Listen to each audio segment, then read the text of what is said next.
Hello. Okay, Antonia. Can you hear me now? Oh, what a disaster.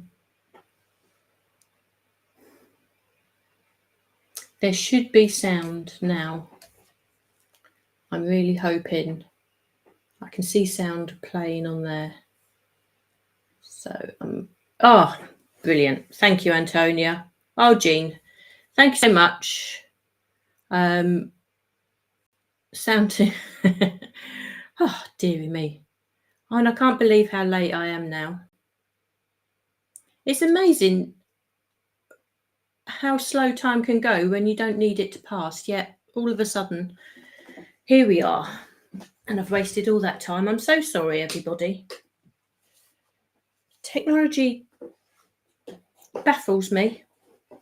Just when I think I can get it to work, and then all of a sudden there's a spanner thrown into the works just to keep me on my toes.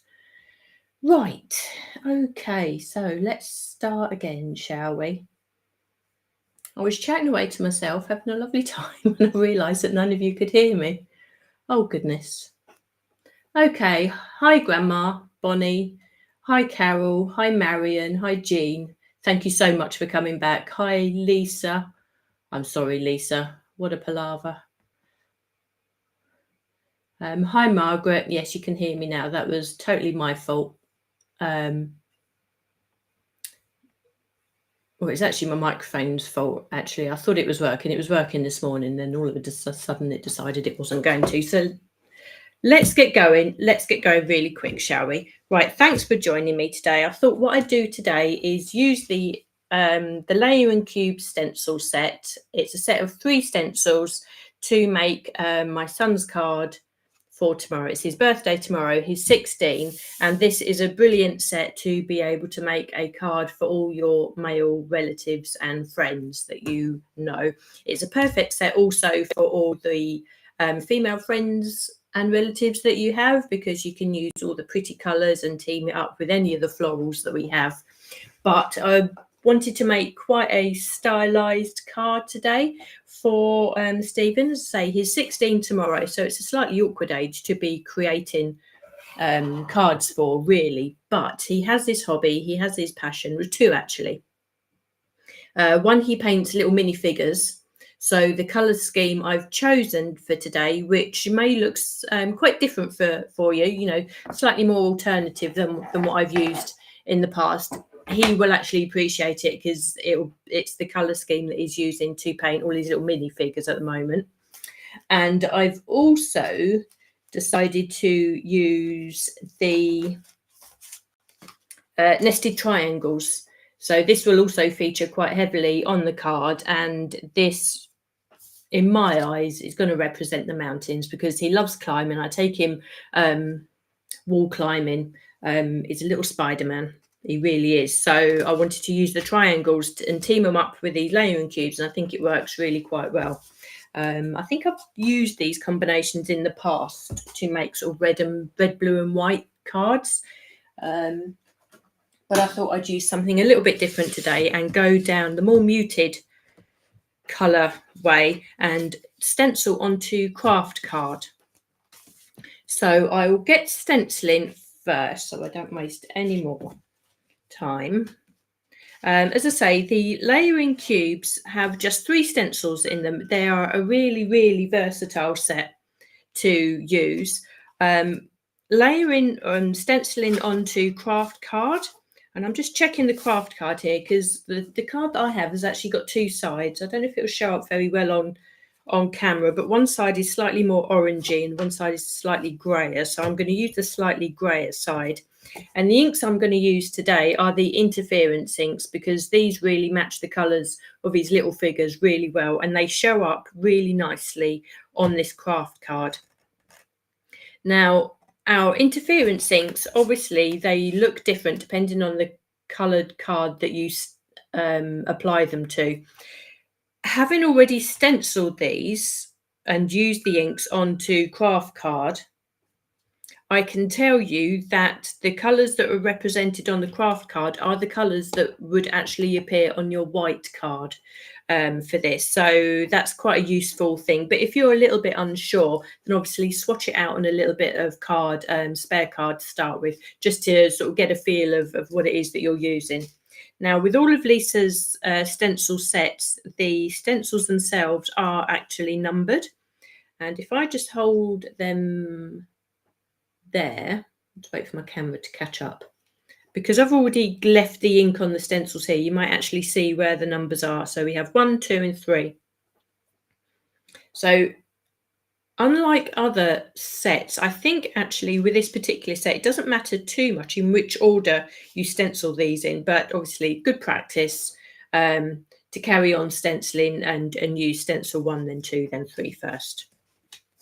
So I can line this up. I've already cut my piece of craft card to size, width-wise, but what I'll do, I'll also show you, because of how much of a regular pattern this is, I will show you that you can actually stencil a larger area than the 6x6 that the stencil gives us. So I will actually cover the whole of this sheet of card, which is half an A4. So basically my craft card comes in A4 sheets, and I've just cut it in half straight down the middle. And because I want to do a lot of die cutting with this stencil piece, I do want to extend this pattern all the way across. So I'll show you how that works. So the colours I'm using are Warm Chestnut, the Summer Garden, and Royal Truffle. They're all the interference inks. So there's sort of nothing pink or pretty about this card at all, but I think it will actually work out quite stylish. I've already done a lot of the stenciling before, so I don't have to do too much die cutting with you.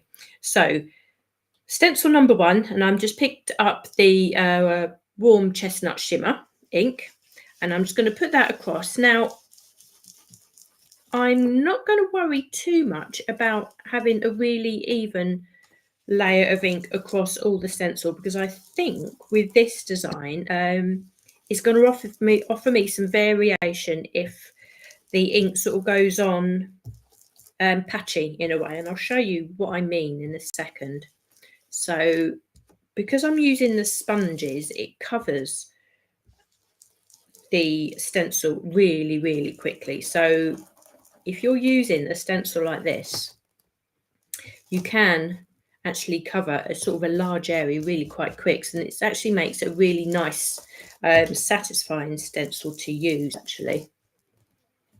Okay, just check that everybody's here with you. Thanks so much for refinding me again this afternoon. Yeah, I know I was a bit stuck for his card as well this year, Mum, but I'd say something came to me, usually when I'm driving, to be honest. An idea came to me. I was thinking, what was I going to do? And then an idea came to me, and to be honest, I did actually change my mind this morning. I was going to go with one design, but then something else popped into my head, and I thought I just need to give that a go, and it actually worked. So I've covered that all over. Make sure we just get all the areas, because I want to utilize every single piece of this stenciled cardstock actually. So I want to go right to the edges there. Okay, so you can see how the ink has gone on slightly patchy. There's some darker areas, there's some lighter areas, but that is absolutely fine. So come in with stencil number 2. So that was the Warm Chestnut Shimmer. So that had a real sort of a browny, purpley or burgundy sort of look to that, even onto the craft card. So now I'm coming in with the Summer Shimmer, which is a lovely, vibrant green. Normally, if you were using this on white cardstock or lighter cardstock, now it will still appear green on the craft card, but obviously a lot more muted because you're putting it onto a more muted background. But it's exactly the color that he is using to paint his little figures. So as I say, it may seem a slightly odd choice of combination, but it was inspired by something that he's chosen, so he will totally get it when he sees the colors.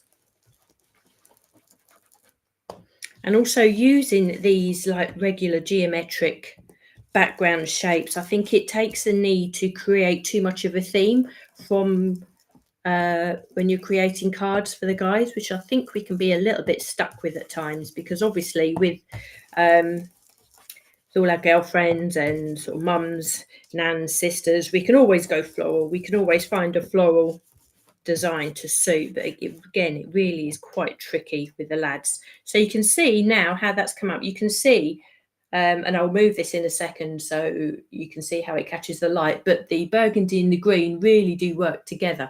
Now I could actually leave it as is, because you get the effect that you have got cubes going on there, and the green and the brown against the craft I think works really well. But I will put the third layer on, and this one is the royal truffle. So you can see on the top of the ink pad there that it's slightly darker brown, and if you were using it on a darker card then it comes through slightly blue. So we do, in certain lights, we do get a hint of that blue or that second colour, but the predominant colour will be the darker colour on the left there. Now, I'm not going to go on too heavy with this because I don't want the brown to be an overriding colour. But again, I've already stenciled this, so I know how it's going to come out, and I think it works really, really well. So it's a really nice colour combination if you want to take that down for anybody who may have cards for the guys to make. So I'm just going to put that across there. Again, because you're using the sponge applicators to add this, the ink goes down really, really quick, and you can stencil this background really quickly. There's it's quite satisfying to do, and it's one of those that until you've stenciled it, you can't sort of imagine how it's going to look. And it's one of these designs, one of these patterns that really plays tricks with your eyes, and I'll show you why in a second.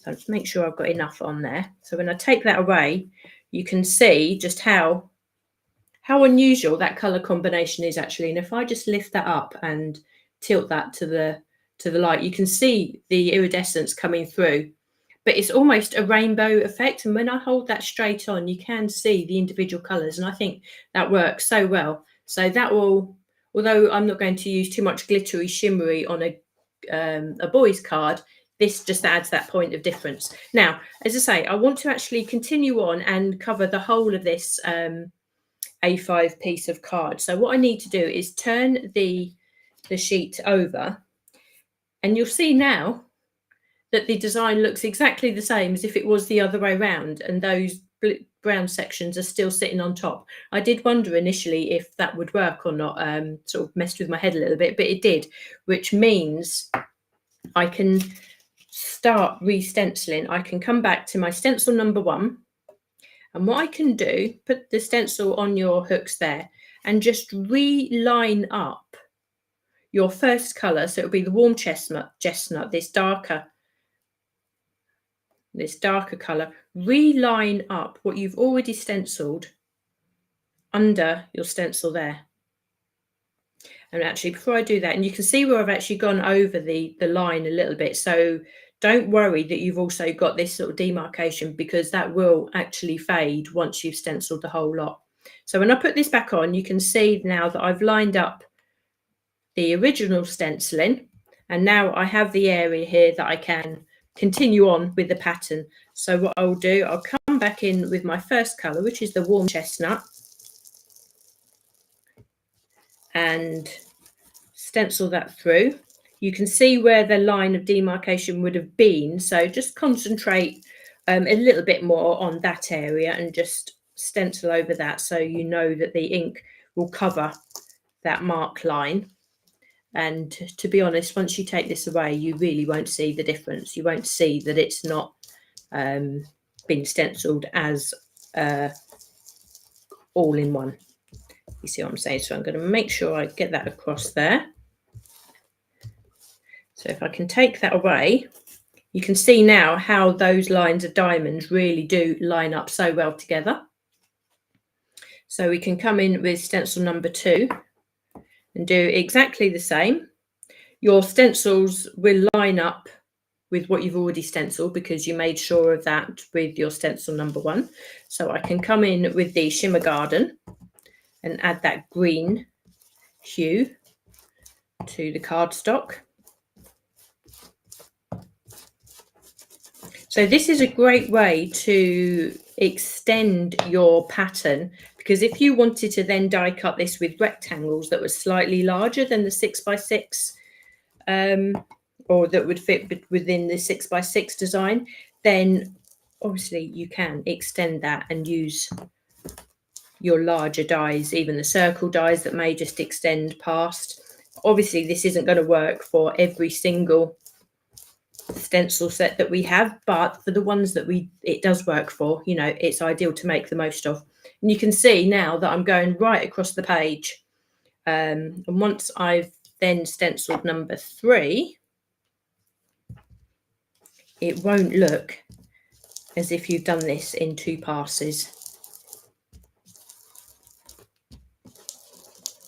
So if I can just stencil this through. So obviously colour number 3 is the Royal Truffle, which looks really grey actually on the craft card. It's a beautiful colour, because what you can see is just a hint of purple coming through. So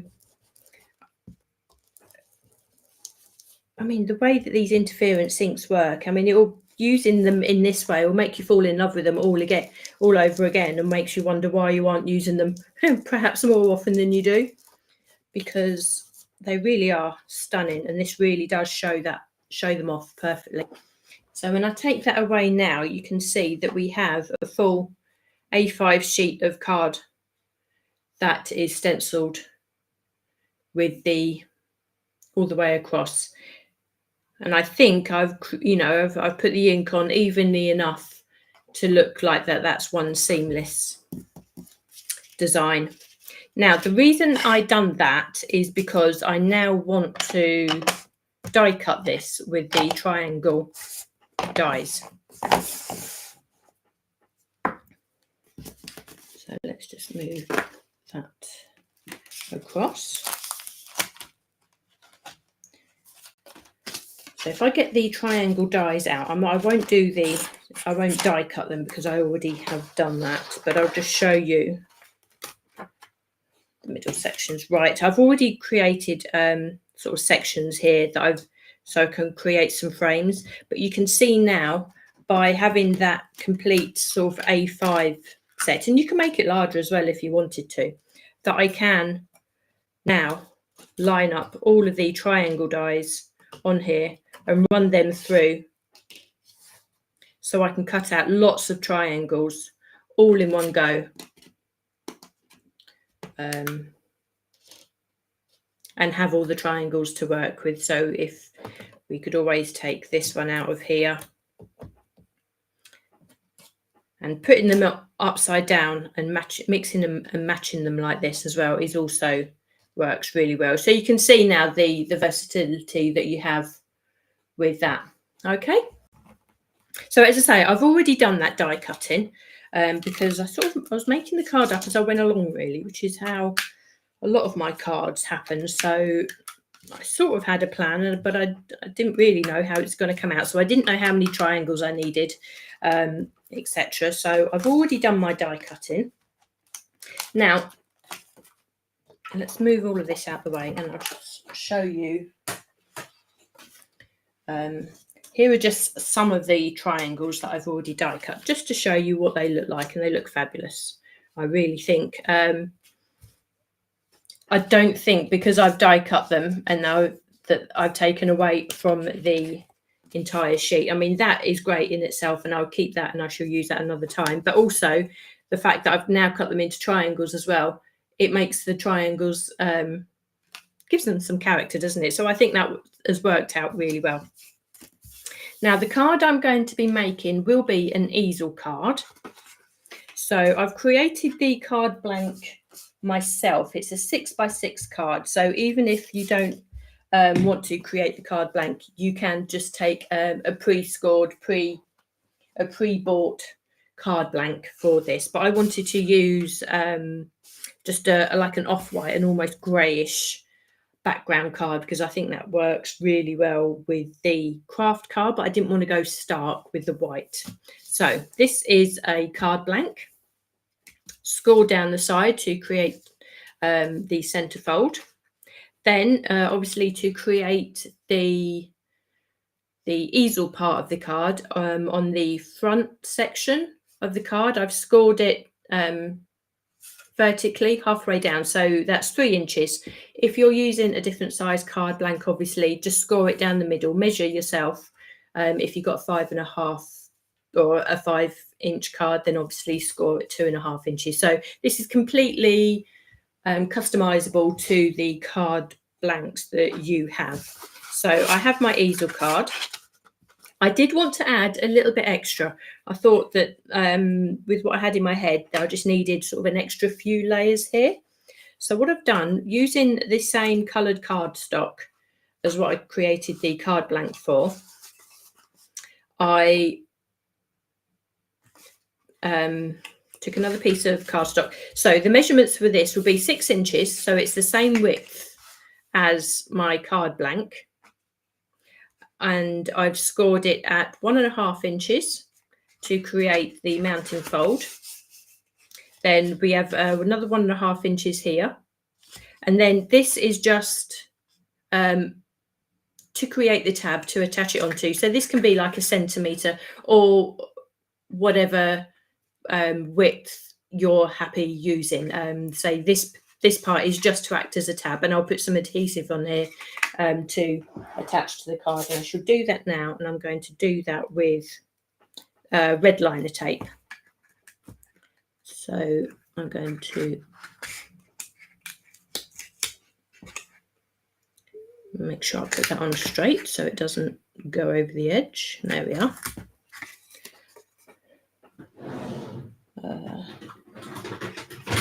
Get my little scissors.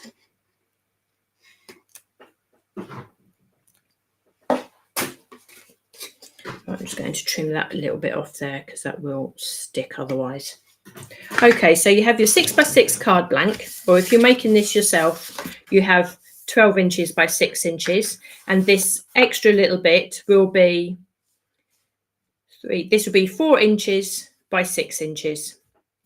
So these are the 2 pieces you need. This little extra piece you need to score at 1.5 inch down the centre, 1.5 inch again, and then whatever's left will be your tab. So I'm going to take off the liner.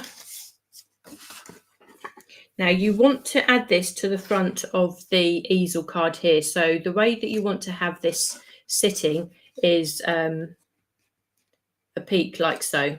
So you have this bit that will be showing on the front of your card, and your tab you need to be flipped upwards here so we can attach that behind the easel part there. So let me just show you. Let me just take off that red liner tape. Now I'm just going to take a little bit off. I'm just going to kink that so I've only got a little bit of the adhesive showing. It gives me some wiggle room here. So when I line this up, I'm just going to do this into the fold actually, just to make sure I have that right. So I'm going to fold the tab back, and I'm just going to line that up on the edge of the card. So once that's lined up, I can hold it all in place, and I can flip that over. And now I can remove the liner tape and put that down. And we have an extra little section on the front of our easel card. Okay. So we have like a double easel card with 2 different steppers there of different heights. Now on the inside of the card, I've already lined it with just another layer of exactly the same colour, but what it does, it just brings the texture back up onto the surface on the inside of the card. So what we can start doing now with our triangles is just start arranging these. Now what I have also done is cut myself some triangles from some of Lisa's mirror satin card here. elegance card. So this will add a little bit of a dimension. It's something that coordinates, but actually add another little bit of a sheen. So I'm going to do it like this. I'm going to take some of these smaller triangles and start lining these up on the front of this smaller step on the front of the card. Now this one I'm going to put just off the edge because I don't want too much of this grey card underneath showing. So I'm going to attach these now as I go. Just unblock my glue to my hand. Won't waste that, as I'm going to take that off my hand and put that on the triangle there. And I think I need to get a new glue bottle because I'm waiting longer and longer for this to reach the nozzle. Okay, so I've put my glue there and I'm just going to attach this just slightly off the side there, but lined up with the bottom of the stepper. Now just wait for that glue to go off a little bit. And then I have another couple of smaller triangles that I can line up on this side. Actually, I was going to put that one there. Now this part is just arranging these in a way that sort of is pleasing to your eye. I think what I'm aiming to do is to create little peaks, like little mountains, but also bearing in mind that I'm making it for Stephen, so these would probably be little bits of terrain that his little monsters and little characters would be running around as well. So I've constantly got that story in the back of my head just to help me, you know, compose and put this all together. Now to break up these patterns, I will add a darker triangle, possibly just in there, like so. And I think these triangle nesting sets are really underrated. You can have so much fun with these. They can create really different looking cards. So I'm going to put the larger one there. And I'm going to use just one of these smaller frames, I think, and add that to the front so I can still see the pattern of what I've stenciled through there. So we don't want to cover that up too much, do we? So I'm just going to add that to the front like so. So that's the front of our stepper organised. Now, just before I can carry on, so I get a proper view of what is going on, I'm just going to turn this over and I'm going to snip off those overlapping bits of triangle there and just move those to one side. And that will just square that off so your card will still fit within the envelope and make that nice and neat. So there we are. So we have our little mountains happening in the front there. Now, for the main feature on the back of the card, obviously we need to make reference to the fact that it's 16. So I've cut myself a couple of square layers, and for this I've used one of the one of the older sets. You may have it in some of the new packaging, but this is the original packaging that I've got here, the nested scalloped and plain circles. So this was the set A, the original set, and I'll put on all the details for these. So I've cut the 2 layers from Kraft and also this same grey colour, which I think works really well. And I'm just going to add glue on the centre part because I may want to do some layering. So I'm going to add those 2 together. And this is going to sit on the stepper area here. But before I do that, I just want to have a little play around with some more of the triangles because we want this back section just to really reflect the front part. So I may put a triangle there. I'm going to put the his age on a little plaque here. And these squares also come from that original set that I cut these back ones from. Again, I've cut the original grey, and this one is the shimmer card as well. So I'm going to put those on there. I have some other triangles which I may want to just have sitting in the background, or I may want to layer that like so, or even just behind here. So have a little play. That's what you really need to do. I think maybe I want to, I know what I might do. I might put this triangle in there. Oh, there we are. So that layer's really nice. I like that. So I'm going to attach those two together. So you can sort of see what I mean about this card is sort of really developing as I went along. I knew sort of the look that I wanted, but didn't have a clear plan. So I want those to go like that. That's a really nice layering, and it gives some dimension to the background there. And I'm wondering if we can perhaps pop a triangle in the back here without it looking too odd. I might put that one there. So I'll only want to have half of this glued. I want to pop that on there, because what I really want is to have this peak popping up above the easel, just to give that a little bit of extra shape. And obviously we need to just trim down the rest of that triangle like so. So big scissors out this time, and I can just trim that down. Now there is still enough of this triangle. You could use this elsewhere as well if you wanted. But I think what I'll do, I shall leave that like so. I will add my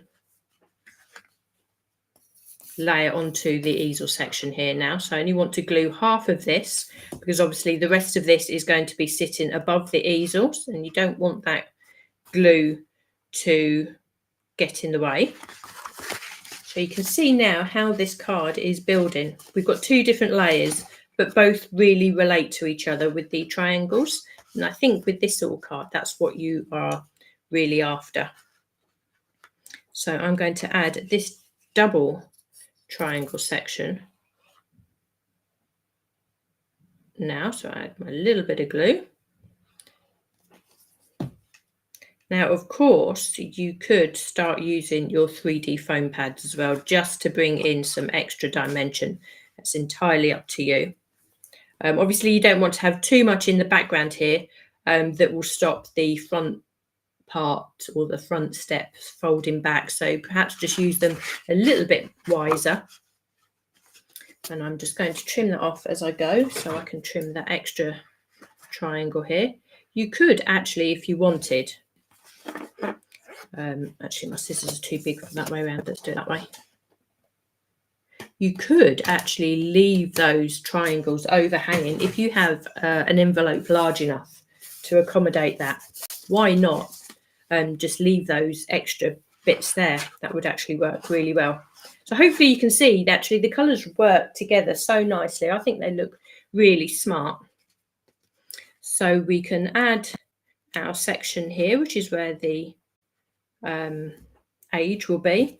I don't know if we need an extra triangle or not, but let's start bringing in the age and let's see what else we need, shall we? So I'm going to add this layer onto here. Now this style would actually work really well with circles as well. I think that would look really lovely. And we can add that like so. Actually, what I should have done was overlaid that triangle, but never mind. So we have our numbers to say he is 16. Can't believe it, but he is. Now I've die cut these numbers from the Ultimate 3D coordinating number dies. So these are the largest numbers that I have. I think they are the largest numbers that Lisa does, that they coordinate with the floral dies and embossing folders and stencils, but I just wanted to use the plain numbers for this. I've die cut the numbers from the grey and also from Kraft card. Now I want these numbers to stand out, but they are they're quite fiddly for you to put on 3D foam in the background to actually make them sort of stand proud. So what I've done, I've actually die cut these 4 times from Kraft card.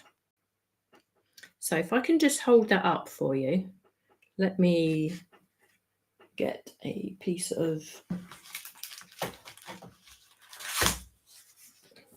let me do that. So I've die cut these 4 times from Kraft card and I've stacked them onto each other. So what it's done is actually created quite a thick, probably 3-4 millimeters thick number, which it makes it really sturdy, but it means that it will raise quite well from the background here. So although I'm not using 3D foam to raise it up, there is some dimension there. Now I've also cut the number from the lighter craft stock, and I'm just going to add that to the top of this and create a shadow. So if I just put this underneath here so you can actually see what I'm doing. And again, I'm not going to use the 3D foam, just straight glue on top of this and pop that over the top of the craft, but just offset it a little bit so I've got that shadow effect. But because the craft element of the number is thicker, then it does give you the effect of a 3D number. So that's actually worth bearing in mind. And it's something that I've done later on, I'll show you in a second, to add a little bit of dimension to the sentiment as well, because it's a really scripted sentiment that there was no way that I was going to be able to put 3D foam in the background of that one. But I did want it to have a little bit more body, a little bit more dimension. So I die cut that also 3 or 4 times and stack them on top of each other. It's actually quite satisfying because you end up with quite a sturdy embellishment there. So now when we can sit that on top of there, you can see that that 16 really sort of does pop forward, but it's not in your face. Obviously, he's not a hugely glittery, sparkly person, obviously being a boy. But I think it's actually quite a nice sort of little technique for you to remember if there's something, you know, with whatever dies you're using. If it's quite fiddly on the back to add sort of 3D foam, but you do want to have that little bit of dimension, just perhaps die cut it a number of times, glue them together. They stack together really well. So not only does it give it a lot more stability, but it does give you that sort of 3D effect. So we can put the number on there. And I think that's actually come together really nicely. I don't need anything more on the front there, I don't think. But obviously we do need to put a happy birthday on there for him. So on the inside, I have used the scripted edges sentiments. Now I found myself a rectangle die because that gave me the width of the card and also gave me the stitched detail. I didn't need the full rectangle because obviously we're creating a square card, but into that I have used these scripted edges. So you'd never know that I've used a rectangle die for this, but say I did want to have that stitch detail to make it mirror the layers that I've got in the background here. So I've cut this out of Kraft card, as you can see. I've used the 4U. So I don't think I have the rest of the... Actually, I'll show you what I've done. That's the rest of the layer here. So you can see I die cut the full rectangle there. And I just found one of my nested rectangles that fitted width-wise. I've taken just the outline die of the wording and die cut that in the center. That only die cuts around the word for you, and then you take a pair of scissors and you just snip from the outside of the die into where you've been able to cut. So that enables you to separate that in two. Then you have the word dies that you can layer onto the top of that. So I didn't want this to be as prominent, so that's the reason why I've die cut this in the same color and just added that to the top. So if I just bring that up for you, you can see that the for you is there. It's subtle. I know I'm sort of putting the sentiment across to him, but I'm not being an over gushing mum, which I know I'm allowed to be on his birthday, but you know, you've got to play it a little bit cool for a 16-year-old, don't you? So this will sit on the inside of the card because obviously we need to have a stopper element to stop these steps falling forward and sort of losing the effect. So that is going to act as that. So now I can, again, if you wanted to, you could add this to the inside of the card with 3D foam. I don't think it necessarily needs it to do the job. So I'm just going to layer that in there. I think it just ties in really nicely with the rest of the card. Now, obviously, we do need the happy birthday. And I've used the same set again. Let's turn that over. I've taken the words, which you can individually cut these words. So we have happy birthday. I've cut this from the grey card. And again, I've cut this 4 times. I've cut each word 4 times. So there is some depth now to these embellishments. So if I just hold that up there for you, there is some depth. So these are actually quite sturdy now, and they will actually give some dimension. So that will also help with being the stopper for this card as well. And I think that just sits nicely on the front of that craft card there. So again, you can see just how fine this detailing is, which is brilliant for the dies, but it doesn't make it easy for you to put the 3D foam on the back. But we've got that element of dimension now just because we have stacked those together, and so we've got the dies to do that. So it's good to make use of. So just add my glue. And I can add that to the front like so. And it's a really nice font, actually. It's a lovely font for the youngsters, actually. It's really happy sort of young font, if that makes sense. But I think that works really well. And I can use that element there as a stopper to stop these steps falling forward.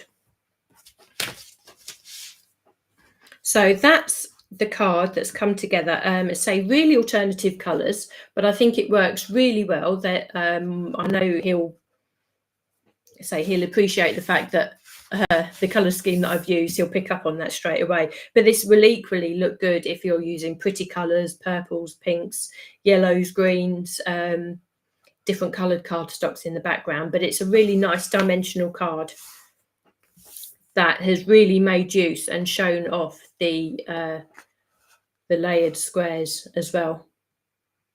What's that, Patty? So the mica in the ink won't rub off. No, that it sits there. It's not like a glitter.